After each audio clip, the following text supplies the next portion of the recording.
I have a background of working at City of Hope for 10 years, so a lot of the patients there were always encouraging on to move from the position I was in into a position of caring, because that's pretty much what they saw in me, that I could do the other end and not be a central tech that I was in.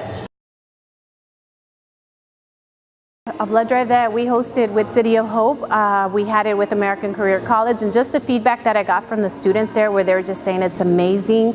I just kept it in the back of my head, and once I kind of left the company, I decided to call ACC and move on.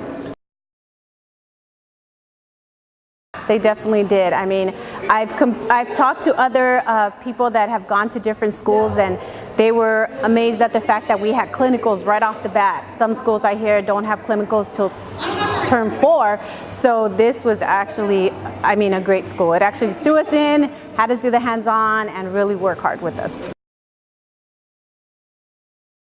I'm actually interested in going into the mental health. I have a special needs son, so I really want to get into that and work with peds and help these children in their long, I guess you could say, journey down this path with mental disorders.